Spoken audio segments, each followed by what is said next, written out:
ओम नमो भगवते वासुदेवाय। देव ऋषि नारद तथा श्री अंगिरा जी का यह प्रसंग अति कल्याणकारी और अति दुर्लभ प्रसंग है। यह प्रसंग जीव के रहस्यमयी संसार चक्र के ऊपर है। देखिए, एक बार देव ऋषि नारद तथा श्री अंगिरा जी मृत्युलोक पृथ्वी पर विचरण करते हुए जा रहे थे, तो उन्होंने क्या देखा कि एक बड़ा सुंदर तथा बड़ा महल नुमा एक मकान है और उस मकान के नीचे एक बड़ी सुंदर बड़ी दुकान है और उस दुकान के आगे बड़ी बड़ी अनाज की ढेरियां लगी हुई हैं। वहाँ एक बकरा आया और बकरे ने अनाज की ढेरी में मुंह मारकर अनाज खाना शुरू कर दिया। तभी दुकान के युवा मालिक ने बकरे के सिर में एक लोहे की छड़ी जोर से मार दी और बकरे को भगा दिया। लोहे की नुकीली छड़ी सिर में लगते ही बकरा मैं करता हुआ दर्द से तड़पता हुआ भाग गया।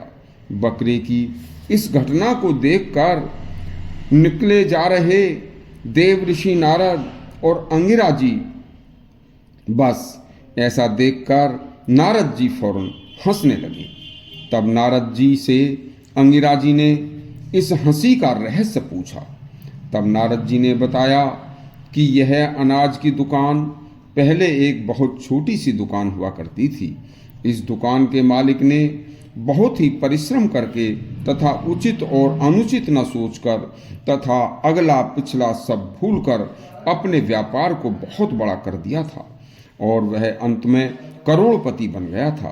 फिर उसने इतना बड़ा भवन बनवाया और अनाज की बुनियादी दुकान को अपने भवन के नीचे ही रखा ताकि व्यापार अपनी आंखों के सामने ही रहे। बस इसी तरह से कमाते कमाते वह एक दिन मर गया। उसके बाद उसका बेटा तरुण दुकान का मालिक बन गया।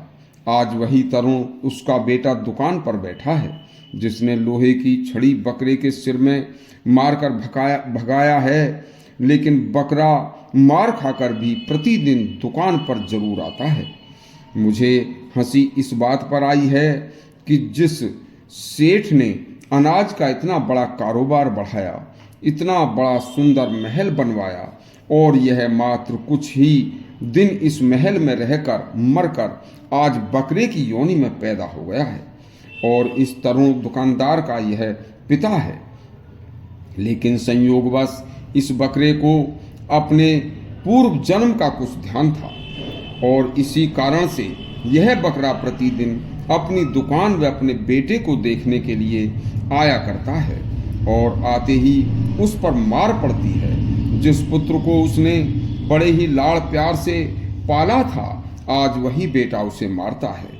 नारद जी बोले, हे अंगिरा जी, यही जगत का असली स्वरूप है। यदि जीव मनुष्य जन्म पाकर यह भूल जाए कि मैं जो आज देख रहा हूँ तथा जो आज कर रहा हूँ, यदि वह कर्म धर्मोचित न्यायोचित नहीं है तो इसका परिणाम क्या होगा। तो जो ऐश्वर्य युक्त भवन में रह रहा हूँ यह भी क्षणिक है, यह मुझसे कभी भी छिन सकता है और मेरे द्वारा इकट्ठा किए हुए धन से मेरा नाता कभी भी समाप्त हो सकता है। जैसे आज इस बकरे का अपने द्वारा कमाए हुए इकट्ठा किए हुए अनाज में से एक मुट्ठी अनाज पर भी अधिकार नहीं रहा। इस तरह रहस्यमय संसार चक्र की बातें देखकर मुझे हंसी आई थी। इस तरह के और भी शिक्षाप्रद और ग्रंथों के कल्याणकारी प्रसंग सुनने के लिए हमारे चैनल को सब्सक्राइब करें तथा घंटी अवश्य दबाएं। धन्यवाद।